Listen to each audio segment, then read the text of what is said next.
It's that week we've talked about for years. It's finally here with the game we thought might be the greatest one ever played on Florida football soil. Well, it's not that. But this game with two storied franchises and prominent names in college football, and still two quarterbacks who are very, very highly regarded despite their performances. So tonight we're going to take you through that a little bit, talk about what might have been, and we have to get into this. And I promised some of my callers and listeners and readers I would not delve into too much into the coach thing because hey, it's Texas, Florida this weekend. It's something to behold. I don't care what the records are. It's still historic, and it's also football at the highest level. So stay tuned. We'll talk about that. A little bit about what's going on with cryptic messages. Yes, cryptic. From the guy that most people want as the head coach at Florida. He's an Ole Miss. His name is Lane Kiffin. More about that later with Franz, Ben Troupe, and Loren Meadows right here on the Buddy Martin Show. Tell your friends and neighbors we're on the air. Yes, it's time again for Buddy Martin. Call him up and tell him what you're thinking. But be kind because he's doing the best he can. Better, stronger, faster. Mama says that alligators are ornery because they got all them teeth but no toothbrush. Hey, what if the voice calls while you're gone? Take a message. Bye. You ready, champ? I'm ready for this my whole life.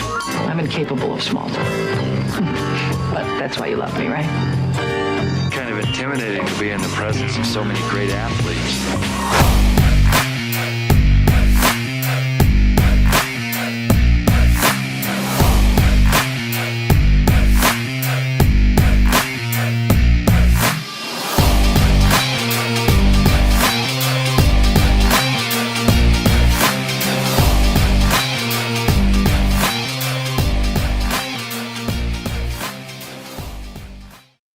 Good evening. Welcome to the show. It's that week now, and this guy's been waiting for it like me, except even though it's not what we thought it might be, it's Florida, Texas. Ben's got his hat on tonight, looking good. I saw his characters. Look at that conversation with Loren. Yeah, it's backwards, but it's okay. Yeah, so there you go.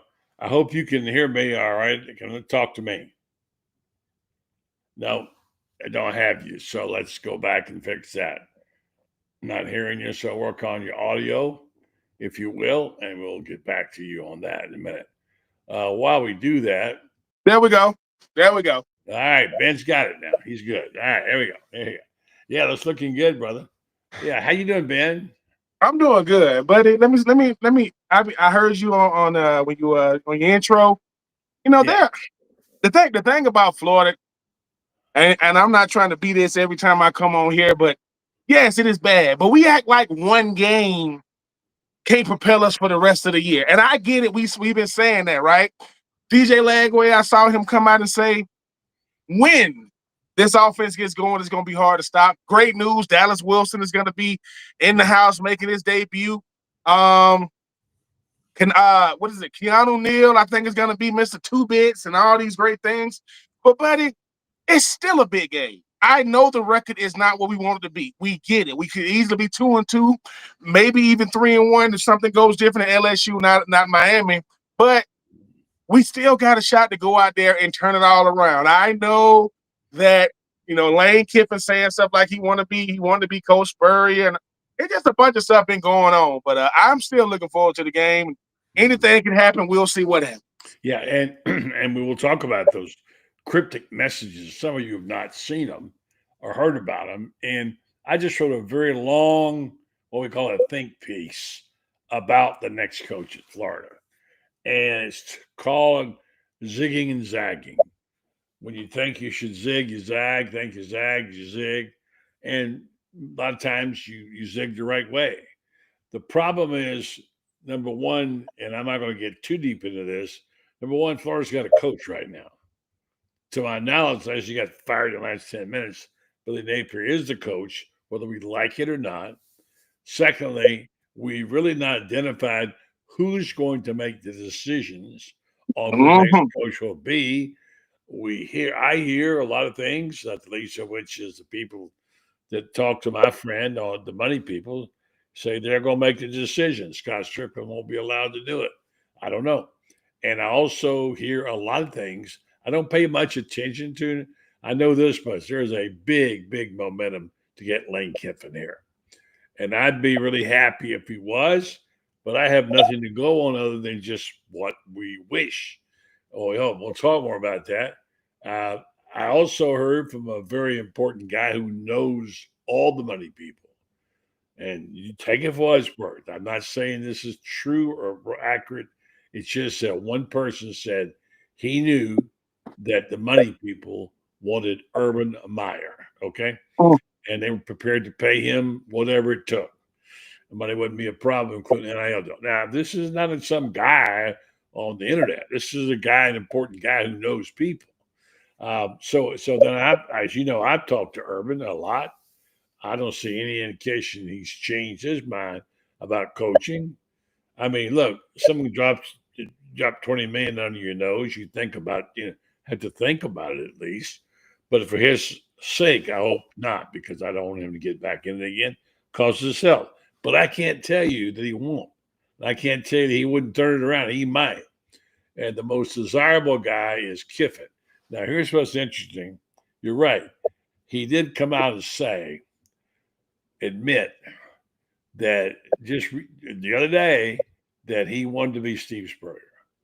We all knew that.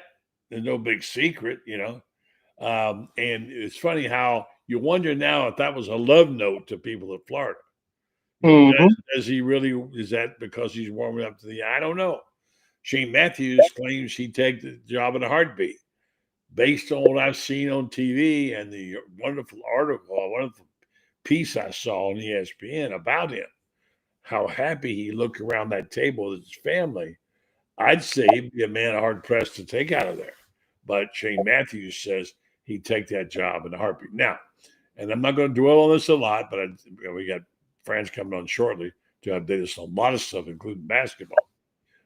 And by the way, baseball today was quite good. Still going on. The Red Sox and Yankees was all my always favorite rivalry. They're going to game 3 right now. Cubs and Tigers won today. So baseball has been really great. I love daytime baseball, by the way. I really do. So anyway, all right. So let me just read what I read. I don't know where this came from. I think I have an idea. This is what Lane posted, okay? Just out of the blue. Day 177. One of the characteristics of having a big destiny is that things don't work out for you the right way. There are delays and unexpected times of quiet. The plans you had for your life are unraveled, and you're asked to conceive of a new vision, one grander than you thought you had the capacity to imagine in the first place. These rest periods are actually life's way of giving you an opportunity to work on yourself, to invest in who you want to be, to heal, to release. These times are not to be just tolerated or waded through, but used. They are the quiet gifts that will lead you to the path you really meant to be on. That's pretty heady stuff right there. That's Lane Kiffin. That's Lane Kiffin. He's quoting a book now. He didn't write that. No, yeah. The Lane Kiffin situation is very peculiar. I've heard some rumblings last year in 2024 at some event. I don't know if it was at Coach Spurrier's or not, saying a bunch of boosters came in and said they wanted Lane Kiffin and Scott Strickland shut it down. Yeah, I cannot validate or invalidate. I heard some rumblings. Here's the thing, buddy. If Billy Napier has exposed one thing that only he can do, is how hard Florida coaching job is. It's extremely difficult, which means Dan Mullen is appreciated more now because of what he was able to do. What Dan Mullen was always accused of is what Billy Napier is great at, and that's recruiting, right? Dan Mullen wasn't as good at it. But recruiting is not coaching. It doesn't matter if you got the players if the results don't come. Lane Kiffin, I saw this. Lane Kiffin against top 10 teams. Top 10 is 3-15. It's 3-15. And he's 0-1 head-to-head against Billy Napier. Now, I'm not saying, wait a minute. Yes, against Billy Napier, he's 0-1. Because Billy Napier didn't have Kyle Pitts. What I'm saying is, when it comes to a Lane Kiffin, here's the thing. Is he a home run hire? Yes and no. Yes, because you get the guy that you coveted. Because that's the thing, buddy. It's not about, and this is not to just say we looking past Coach Billy Napier. But when you replace Billy Napier, it ain't about replacing Billy. It's getting the guy you coveted. Because if you don't get the guy you covet, you're going to be saying, and I know it's a lot of good coaches around there. Now, has Billy Napier made it so that the G5 is out of the question? Yep. I don't think one G5 coach is going to even get a call. Not because they can't do it, but it's a harder step up. Lane Kiffin, if he doesn't want to be the Florida Gator head coach, I mean, he's given a lot of mixed messages. I'm very confused because I've never heard from Lane Kiffin as much as it pertains to the Florida job. Like, I've heard him talk a lot from Tennessee to USC to FAU to when he was an offensive coordinator at Alabama. So if he does indeed get the job, like, and this is moving forward, if he does indeed get the job, the expectation for him is going to be, hey, man, getting to Atlanta. Because this is supposed to be, last year was supposed to be a year he was supposed to go to Atlanta. I was in Florida. Florida is a team that kept them out, as well as LSU. So it's gonna be interesting this last 3 months of the season, no matter what happens, buddy, from the team to the coaching to the coach, because the biggest head scratcher of this entire year thus far is the mindset of a one DJ Lagway. Like, no one knows. Because, buddy, do I think he has the talent? Yes, I've seen it. But he hadn't played, and this is not making an excuse. Let me start by saying that. He hadn't played football for a long amount of time until he finally went out there. Everybody gets healthy by the fall. Surprise, surprise. What you couldn't do in the spring, what you couldn't do in the summer, the fall's coming, he's going to play. I will say this, though. I've never seen peculiar things that's happened in Florida happen anywhere. Buddy, can you explain to me? 5 interceptions, 5 sacks given up, a pick six, and you lose by 10 points. That doesn't happen in any line of football, right? So I will say this. I am happy that that DJ Lagway did say what he said about the offense, getting the Dallas Wilson back. But if Florida does the unthinkable and wins on Saturday, right? That is momentum for the rest of the season because both quarterbacks are coming in with a very similar narrative. Like, at this point, you thought Florida would be 3-1, 2-2 at worst. You thought Texas would have been like world beaters at this point. It hasn't been that. They've been good, not great. Arch Manning has been okay, but I'm excited to see this Florida team because, buddy, every week is a different chapter, right? Every week with this. You're still excited. That's the thing. Of course. There are some people who say the season's over. No. I'll never spend a dime again. I never will root the Gators. Some have even openly admitted they may root against the Gators. You can't do that. you can't. I never understood that mentality. Even when you're trying to get your the first round draft pick, you can't just purposely lose. That's throwing the game. Hey, Ben, real quick, while we do this, I'm gonna go get Franz, but bring your headroom down. You got a lot of headroom where you are, if you will. You're real low in the picture. I'm real low in the picture. I don't look real low. Right now, you are to me. You're real low. If you can bring yourself up, I'd say there you go. Yeah, come on. You got it right there. Good. No, that's perfect. You had it right there. Right. That's right. Yeah. So we're going to get Franz, but before we do that, and I'm glad we need your enthusiasm tonight because some people have forgotten, even though this isn't that incredible day we thought it was going to be, which was the greatest game ever played on Florida soil, by 2 world-class Heisman Trophy quarterbacks. It's still pretty good, and it's a beautiful October. It's a chance to go to the ball yard and see your team play. I would say that it could be a good day there to be there at the ballpark. All right? Make a comment, and I'll go get Franz. Go ahead. I just hope that people understand that what's at stake when it comes to a game like this because Florida still has everything in front of them. No, we're not going to be college football playoff team this year because of what has already transpired.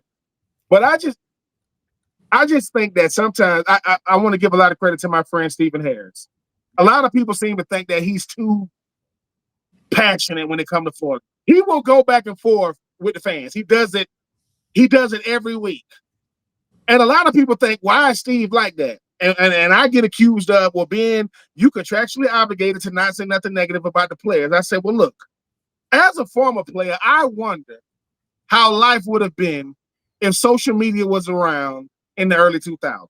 It would have got crazy, especially for a person like me, because people forget nobody wants to win more than the players. It hasn't happened that way, but I just think sometimes when it comes to Florida Gator fans, we are our best and worst enemies because we act like the players don't care. They do care. We act like now can't control Billy Napier. That ship has sailed. Billy Napier had a conversation with himself, and he decided we're gonna keep calling plays. That's what he did. We got to get over it. But at the same time, unfortunately, we've seen this for 4 years. And I'm not talking about Billy Napier. I'm talking about how we go back and forth. And I am not using the fans or social media as a barometer. Right. But this is what we got. This is where we are. Yeah. And I got to be. I was almost in your neck of the woods on vacation last week. But I was in Panama City. City Beach. Didn't even call me. Man, listen, I was at my wife didn't let me use my phone. No, so this is what she said too. She said it was Thursday night, and I said, "Where my phone at?" She said, "What you need your phone for? What you need your laptop for?" I said, "No, I gotta check some emails." And she was like, "No, you ain't checking out one email." So she knows me. I will be forever optimistic when it comes to Florida. Because I have no reason not to be, and like I said, if you don't win on Saturday, you don't win. But if we win on Saturday, we'll see. Yeah. All right. So here's the deal. I'm going to go to Franz now on this, and I'm going to say something that's not meant to be controversial, but I'm sure it will be, because I share the fans' view of the offense. But let me say that when you put it all in the same pot, and you say Florida lost this game because of, it wasn't all play calling. There were other factors that went in down. That was a big part of it, but that you can't say Billy Napier's play calling has lost him 3 games. No, there's other reasons that have happened. So some things have not gone right. I don't excuse it, Franz. By the same token, you can't just say that's the problem, can you? No, you can't. It's kind of like blaming the Wilson kid for throwing the shoe. Yeah, but you know what? You make a field goal, and you make a field goal there at the end, and people tend to forget the shoe gate. It's kind of like the Alabama game a week later. If one guy remembers to run off the field, Florida wins that game instead of getting an illegal participation trophy that on the next play, and so forth. It's always more than just one play that decides the ball game. We remember one big play. It's kind of like people want to blame Billy for the South Florida loss. Well, Billy wasn't the guy that got called for holding or the guy that got called for pass interference that called 2 touchdowns back. Billy's not the guy that got called for a hold against LSU when the Gators had a chance to go up, 17-0 or whatever it was, or 17-7. But the play calling does stand out, because if there is better play calling, you probably can overcome these mistakes. It's a combination of everything, though, and I've been going back and forth with people today all day long about Texas coming in here, and a lot of people have already ceded this game to Texas, and they say it's not a question of will the Gators lose, but will they lose by 40 or more? Well, the people in Las Vegas have this, last time I checked, 6.5 points. lot of difference between 6.5 and 40. Could it be 40? Of course it could. You know, we've all seen games when the odds makers had it so wrong it was unbelievable. But we've also all seen games. It's down to 4.5 now as of tonight. 4.5 points. Obviously, somebody in Las Vegas is thinking Florida is capable. Well, Florida money's coming in. That's what's happening. And I'm going to say something kind of crazy, but you know, I think maybe we're smelling an upset here. I think that's what we're smelling. Because if you go back to the dark ages of Florida football fans, which you and I do, Ben doesn't quite go by the cover. This is a perfect setup game for the old Gators, where they would break your heart all year long. You give up on them, and then they beat somebody. This is how it's always been with the Gators, you know? Oh, gosh, yeah. Remember? I mean, remember so many times, yeah. It's just like, oh, damn those Gators, and oh man, all right, come on, Gators, you know. They play Penn State in 1962 I was there in the Gator Bowl. I was there for it. Yeah. And Penn State, people were saying that Penn State really was the best team in the country. They were 9-1. They were very good.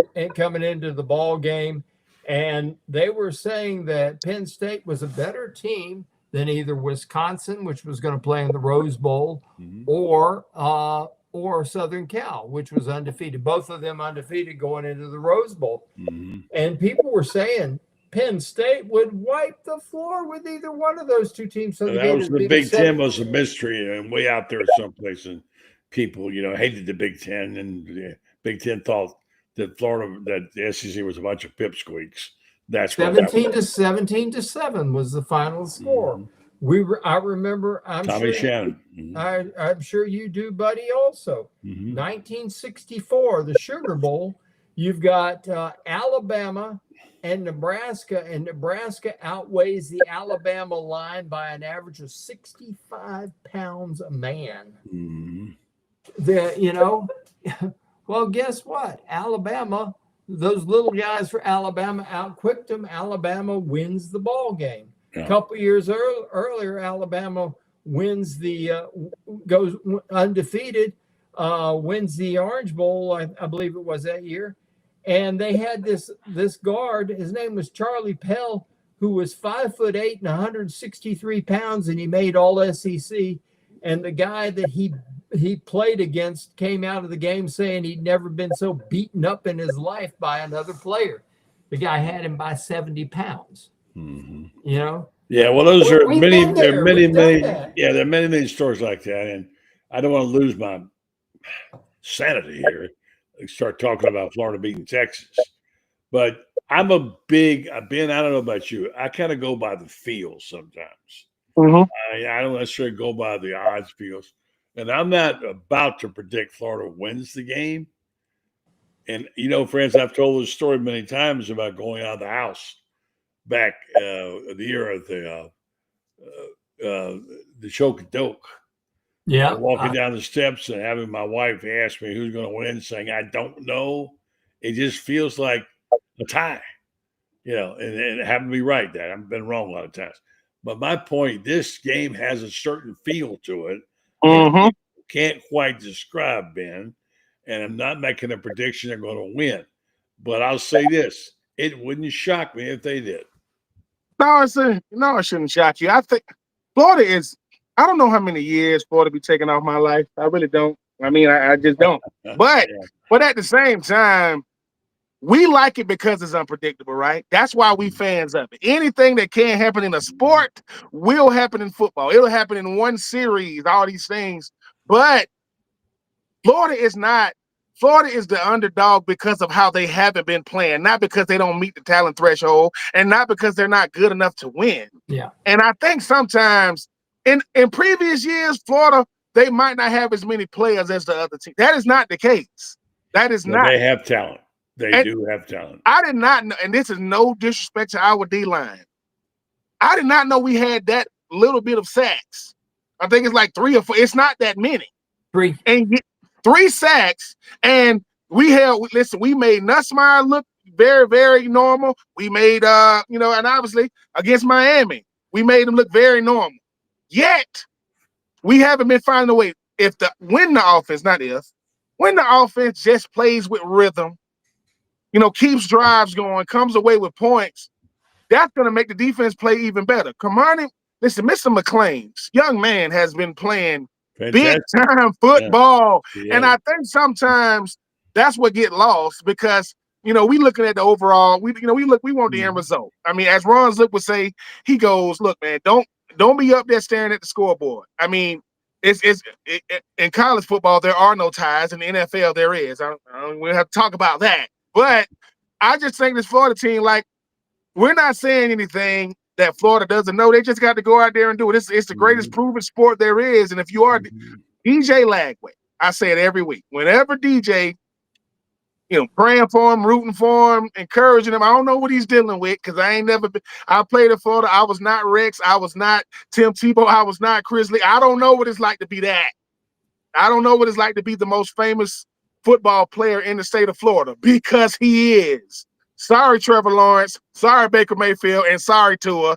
It is DJ. So I just want him to go out there and play loose because sometimes, when a coach looks at you and say, the reason why coaches have to spend as much time with us as they do, they're trying to figure out what makes us tick. They say little stuff to you, I mean, Zook come up and tell you, say, hey, man, what? Did you want to play for the Swainsboro Tigers or the Butler Bulldogs? I want to be a Swainsboro Tiger. Act like it because Swainsboro's watching. And it's little things. So I'm optimistic because I'm just built that way.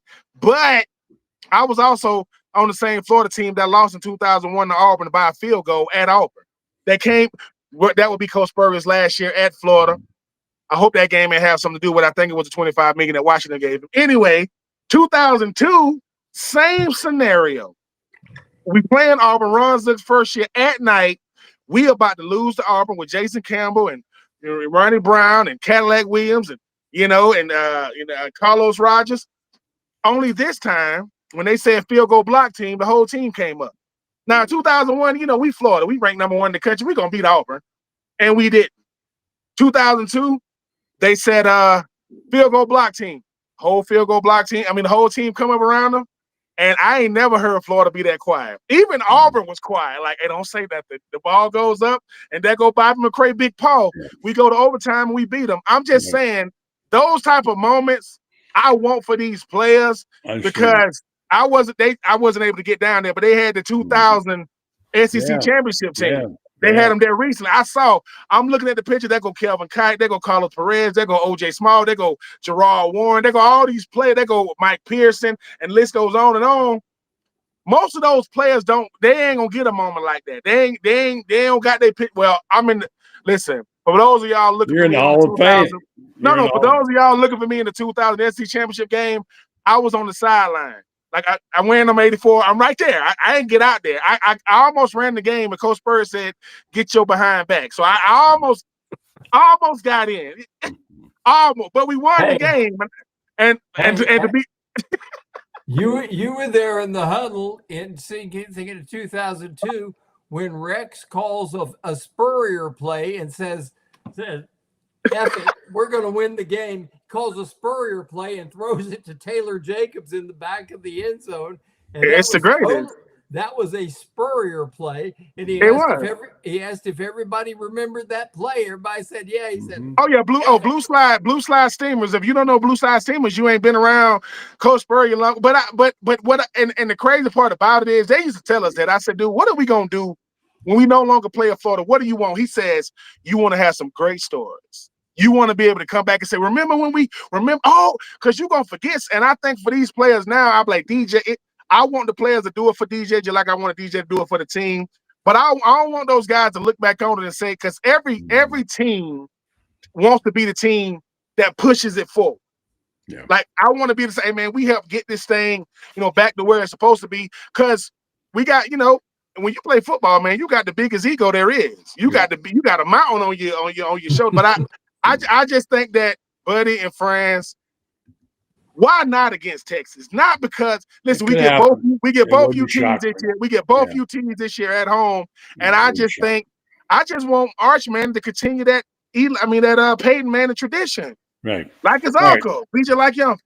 Yeah. By the way, they it's been 22 years since they've been beaten by Manning, and so Mannings haven't beaten Florida too often. And that was Eli. Franz, clear this up for me, and I don't want to dwell too much on the coaching situation because it's a great weekend, and getting excited about a game is whatever. I mean, it's a beautiful Saturday. You got two great teams. I say great teams, great names in college football, not great teams. Two quarterbacks are still going to be terrific in their careers, and it's going to be maybe a great game. I don't know, but it's overshadowed by the coaching situation, and the name that keeps coming back up again is Lane Kiffin. Spurrier, with his comment last night, late that he admitted he wanted to be Steve Spurrier. That's who he wanted to be, and then he's posting these scripted messages from a book that doesn't look like Sun Tzu, but some people say it is. I've read it, and there are things they're pretty heavy. I don't know if you've seen them or not. Yeah. And give me your thought on that, and let's talk about let's get to the coaching thing, get that wrapped up, and get back to the game because I want to talk about it. And we got Ben Troupe, and we've got Loren Meadows coming. He's a birthday guy today, so we won't. Hey. Yeah. Well, all right. Here's the coaching situation. It's complicated, and yet it's easy. It's easy in the fact that if you were to take a poll among the Gator Nation, it's Lane Kiffin or bust. It's complicated because right now, even ESPN is saying, and Vegas is saying, there's a 72% chance that Ole Miss will be in Atlanta for the SEC championship game, which means that basically Ole Miss will be in the playoff. They got, from what I can tell, they got 2 ball games that they got to worry about, and that's at Georgia, and then they got Oklahoma. 10-2 in the SEC, they're going to make it. Okay, so does Lane Kiffin leave a playoff team with a quarterback that's probably the best story in all of college football now? That's the tough one you're talking about now. It's when timing is everything. Timing is everything. And then the next pick down the line, everybody says, well, what about Eli? Eli Drinkwitz. Doring loves him. He's also in the hunt right now too. So but he's another problem. He's got the number 1 defense and the number 4 offense in the country, and he's got a schedule that really, really looks like it could be a playoff team. He won 11 games last year, won 10 the year before. Does this guy walk out on a team that is going to the playoff? And here's the third part of this dilemma that we've got. Well, there's actually 4. I'll get to the fourth one in a second. The third part is this. Can you wait on Lane? Can you wait on Eli to get through the playoff? And you miss the December signing period for high school kids. And then if they continue to play, then you miss the new transfer portal, which is in January. Wow. I mean, we're talking about serious complications here. Now I'll throw the fourth complication at you guys, and I'd like to hear you both comment on it. I keep hearing, and I wrote about it this week, the greatest fear for Florida fans is twofold. One, that Billy beats Texas and starts a streak like last year and gets to, say, 7-5. People are scared to death about that because, okay, he wins enough games. Oh my gosh, he'll be the coach here next year. And the second fear is that he'll get totally blown out. And here we are, Gator fans, and we love our team, and we don't ever want to see our team get blown out. This is the dilemma central right now. I mean, you could not ask for more drama and more intrigue than you got right now. I mean, you got to hand it to us, Ben. they're in a place on earth right now with less intrigue than the University of Florida athletic department. Yeah, and I think you make a great point. I think your fourth point is the best one. If I had to pick between Eli Drinkwitz and Lane Kiffin, I would go with Eli for this reason. No one expected him to do anything at Missouri, anything. And you look at what he's doing, and I don't think he's recruiting in the same part of the country. Then obviously, Ole Miss, Florida, and so on and so forth. But I believe if Scott Strickland is thinking about the future and the present, I believe that no matter what happens, you might have to move on with Coach Billy Napier because you're always thinking about early signing day, which is really throwing a monkey wrench in everything. Early signing day has made everything crazy because now you're dealing with the current year. I mean, guys are signing for 2026 or 2025, right? And then you talk about national signing day, and I think because there's really nothing unless Florida just wins the rest of their games, which I don't think they're gonna do that. You've seen it before? I don't think there's nothing that Billy Napier can do this year that you haven't already seen. This is supposed to be his best roster, which it is, and this has been his worst start, which it is. And I think even if he's gonna give you some big wins, it's gonna be hard to justify bringing him back from the team that's coming back, the players that you want to bring in, and if everybody but Billy Napier has to make adjustments, like I know it's hard for a head coach to relinquish his play calling, but Brian Callahan, not that it matters, of the Titans, just relinquished his. It didn't mean anything. The Titans still got beat 26-0. But I just think for this year, Scott Strickland would have to justify bringing Billy Napier back, regardless of what happens the rest of the year, because a coach always has to be trending upward. I don't care who he is, and it's going to be hard. I'm not saying he won't, because Scott Strickland definitely rolls to the beat of his own drum. But if these boosters say they're willing to pay a buyout, right, they're gonna have to get some of them old 20s, them old 100s, a lot of scenarios. Yeah. All right, so let me do this. I want to bring Loren in just a minute, birthday boy. But I want to say this before we do that. There is something we've not talked about, and you know this guy. You played for him, Ben. And their dilemma is they got nobody to call plays. They can't turn it over to anybody. They can't hire anybody now because the guys they want are in the middle of their teams are in taking a shot at the playoffs. So they got to do something. So what if they did what Ron Zook had to do, which is coach his team the rest of the year after he was fired? Think about it. So Billy Napier is a placeholder. You tell him that, look, you're done. I don't care if you make a deal and say, we'll pay you $500,000 for every game you win. Whatever. Point is that you leave him in place and you go get your coach and you make the deal. You make Urban say no. You make Lane say no. And roll the dice. That's one. But before we go into all the scenarios, I want to get Loren's take. I want to stop and talk about my sponsor, the fine people at Meldon Law that we are so blessed to have. They are fine people and fine lawyers.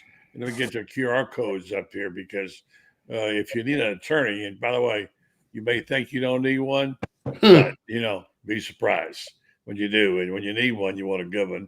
And you certainly like to have one that is that is a Gator, which would be great. And these are your guys. Meldon Law, they've been around for a while now.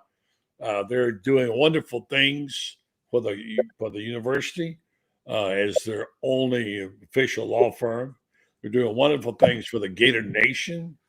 They're providing funds for band, different programs. They have fantastic giveaways on their Facebook pages. You'll be amazed what you can get. They're all in.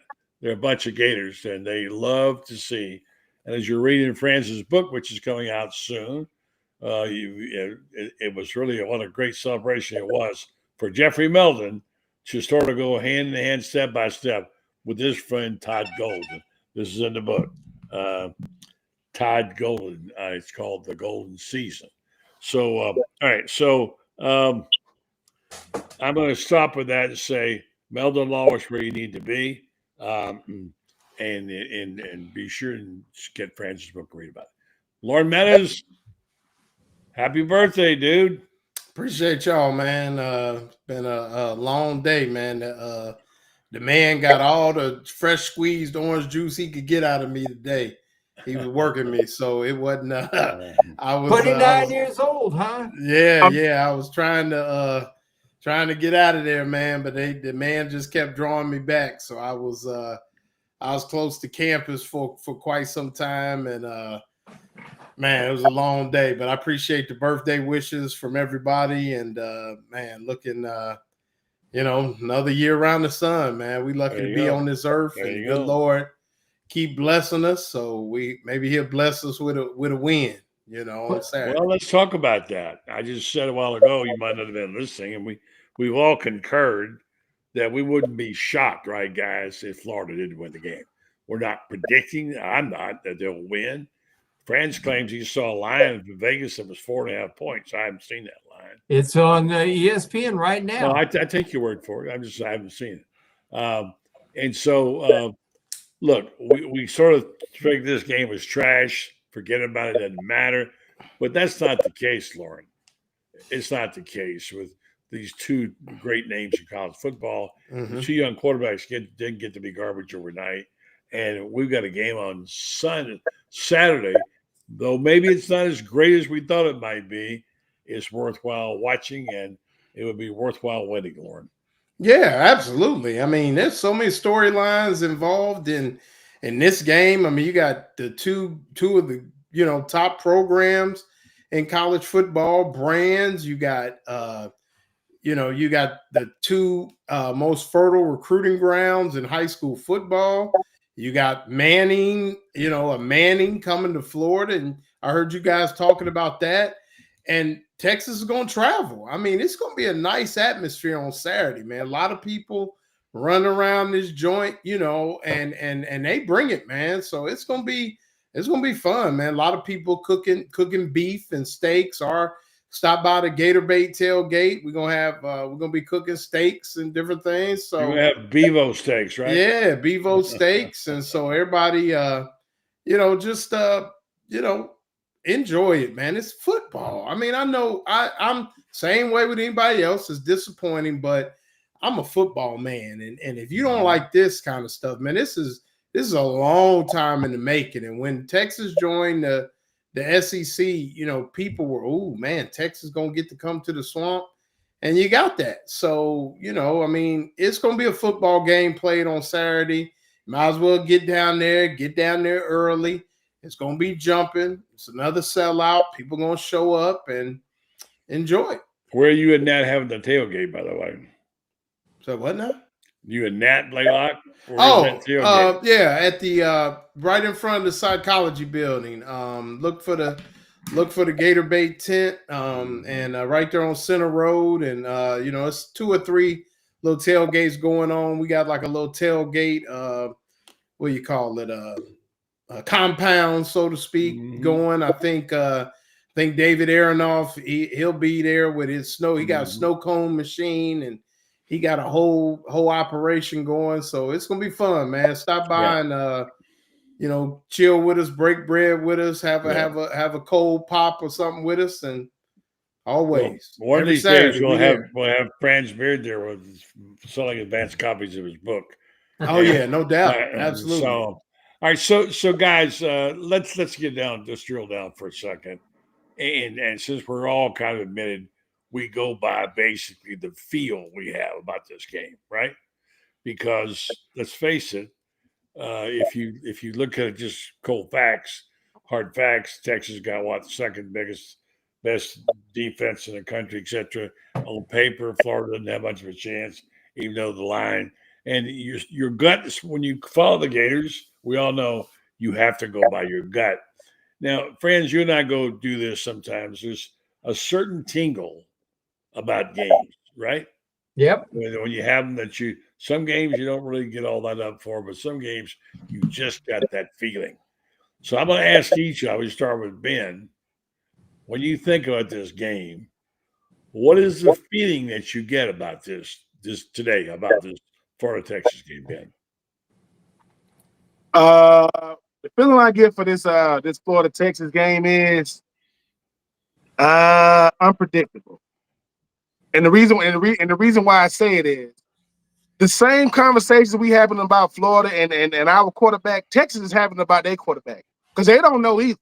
And I know they won more than Florida has won because I just go back to what DJ Lagway said because he knows. Look, DJ Lagway did something that only quarterbacks can do, and I hate to compare him to him, but I remember when I had Chris Leak and everybody was trying to speak but him, and when he finally spoke up and said, "Look, man, I'm not going to be the reason why we don't win football games." DJ Lagway saying, "Look, when the offense gets going," because I believe that when Florida's offense gets going, it's gonna be crazy. It just hasn't happened. Well, it's going to pop, according to what he said. It was going to pop. And like I said, I just unpredictable is the word I have only because the things that happen in Florida only happen here. Not just throwing shoes, and 5 interceptions and 5 sacks. You lose by 10 points on the road. That doesn't happen to anybody. So for me, it's gonna be unpredictable, and that's why I love it. If ain't nobody looking for no guaranteed wins. It was unpredictable for my time at Florida before and after. Because I think for Florida that's a good thing because you don't know what you're getting on. Texas don't know what in the world. Finna step out there with him on Saturday, and I think that's a good thing. Yeah, friends, we go back to the promise.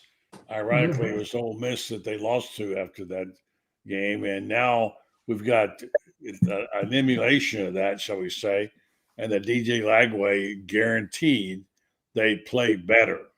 I will ask you about that, and also how much can we put into the fact that Billy Napier said yesterday that DJ Lagway had his best practice ever. What about that? Well, I think that DJ's overdue to have a great ball game, to finally come through. And here's the thing that's key with that, buddy. One of the things that Billy has said on probably every week for the last 3 weeks is we have to play better around DJ. Now, when a quarterback's playing well, I think Ben, I think Loren would say, y'all both played college football. When the quarterback's playing well, it's easy for you to play better too.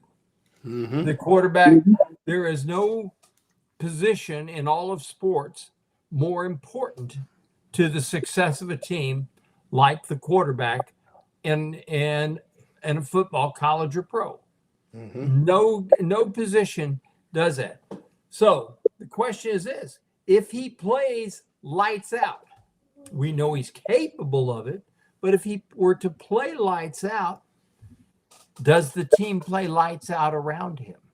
Does all of a sudden these offensive linemen who have been making false starts, who've been holding, do they all of a sudden start going off on the snap count and dominating their guy?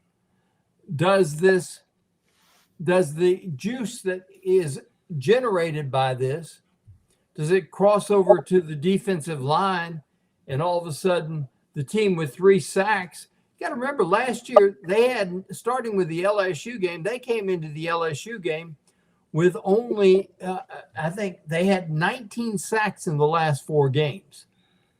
And they were just an average pass rush team. And then all of a sudden, the last 4 games, they were unstoppable. So does this carry over? Does the excitement, the juice carry over? And then there's one other factor in here. I promise you that, and buddy, you and I have been to games at the Horseshoe. And yes, they get excited about the Buckeyes, but then they go, "Oh, did you see that great play? Oh, that was just wonderful, wasn't it?" At Florida, we just pull our hair out, we rip our clothes off, we start screaming, we say, "Somebody buy me a beer." We go crazy when stuff happens. Arch Manning has never played in a road environment like the one he's going to see Saturday. Good point. If Florida's fans all of a sudden if DJ comes out, we go down the field, all of a sudden, boom, boom, boom. I'll throw a game in, and maybe you guys remember it. 2019, Auburn comes to town, and Kyle Trask had just come off the bench and led the Gators to a shocking win at Kentucky. But Auburn comes in, I think they're ranked 3rd in the country, and everybody is expecting Auburn is going to beat the Gators. And all of a sudden, on that second play of the ball game, boom, there goes Freddie Swain across the middle, 60 yards for a touchdown. Next possession, boom, Freddie Swain on the same play gets a bunch of yards. Later in the game, LaMichael Pirine. That Florida, the crowd erupted. And it is. There are difference makers, no doubt about it, and that can be. And I know today Billy made a plea for people to make noise.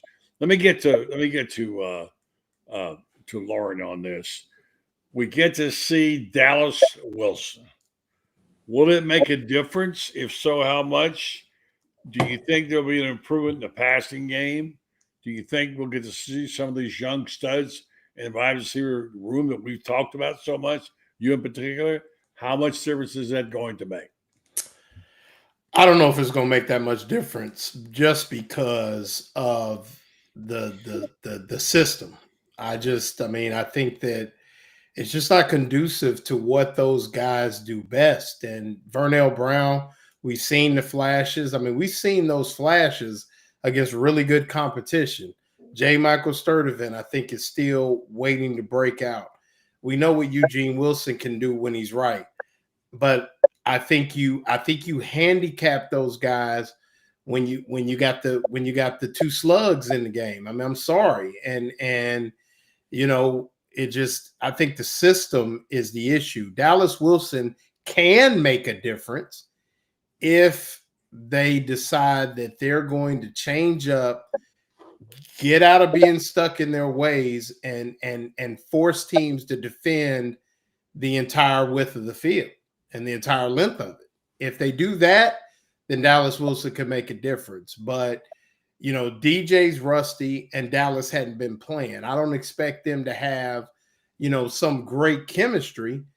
But, the one thing DJ has done well, I think he's almost down to less than 30% versus drop 8 coverage.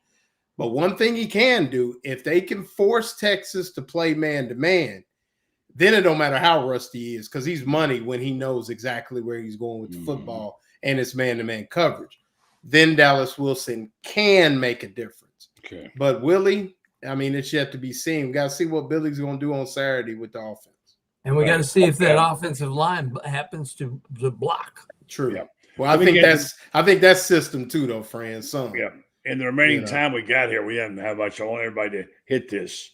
Let's answer that Blaylock's question. And each of you take about a minute to do that. That'll take us out. So we're going to have to make sure we shake and bake. Will Billy be done if we lose is the question. Go, Loren. No. If they lose to Texas, Billy will not be done. I think if they lose to Texas A&M and Ole Miss, Billy may be done, but I won't be surprised if Billy lasts the entire season. Kind of like Franz said, coach your team, earn your money, or you might have said it, coach your team, earn your money, and we'll talk about it after Florida State. They have the patience to do that. Let's go Ben next on that. What do you think? No, I don't.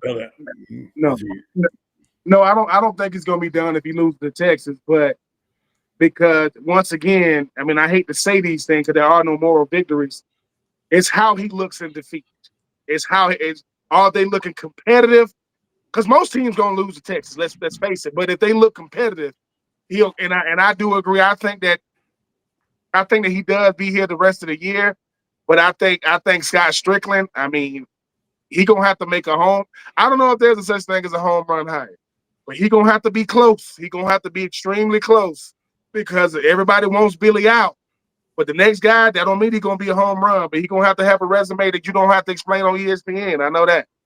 Right now, it looks like there are only 2 home runs, and one would be obviously Lane Kiffin, and some would say Urban Meyer. And that's where some of the smart money is. Urban Meyer's a grand slam, but he ain't going to be there. Yeah, I understand that. But there's a group of people, as I told you, a very important person connected to rich people told me that these money people have identified Urban as the guy. Mm-hmm. They want him, and they think they can come in for a couple of years, fix things, get the because really the big thing is how much collateral damage has there been, and that's the issue, right? All right, Franz, to address the question, will Billy be done? And if they lose, if not, what's it going to take? No, he's not going to be done. I'm of the opinion that it's going to be one of two things. He'll either be fired if he loses 2 in a row, the next 2. He'll either be fired after the A&M game or they'll wait till the end of the season, one of those 2 scenarios. But if he splits the games, if he splits these next 2 ball games, let's just say that, I think then they'll wait until the end of the year. You don't think he's going if he loses the next 3 frames? Let me rephrase the question this way. We only got 2 seconds, each of you. Is there any scenario which can save Billy? Loren, go. Got to win out. Or go 8-4. Excuse me. He's got 1 mulligan left. He got to go 8-4. He's got a mulligan left. Okay. Got to go 8-4. Ben, is there any scenario? If he goes 8-4, there's no way you can get rid of him if he goes 8-4 because he'll have done 8-4, 8-5 with the back-to-back hardest schedules in the country, regardless of how it looked. Franz, you're the ones to be careful what you wish for because if he wins, he may be here. And that's I'd say 7-5 if the loss is white knuckles. If let's say at Aggie Land it comes down to an overtime loss, but he wins the other games, or Georgia it comes to an overtime. Yeah, 7-5 will do it under the right circumstance. But 7-5 with that loss might be you got your doors blown off. No. But 7-5 will do it under the right circumstances. 8-4 certainly. He ain't. They won't fire him at 8-4. Guarantee you. Yeah. So birthday boy. You mean that old Saturday Night Live line? You mean we got a chance? There's a chance. Yeah, there's a chance. I mean, he got the roster to do it now. Yeah. I mean, he does. Just he gotta get it done, man.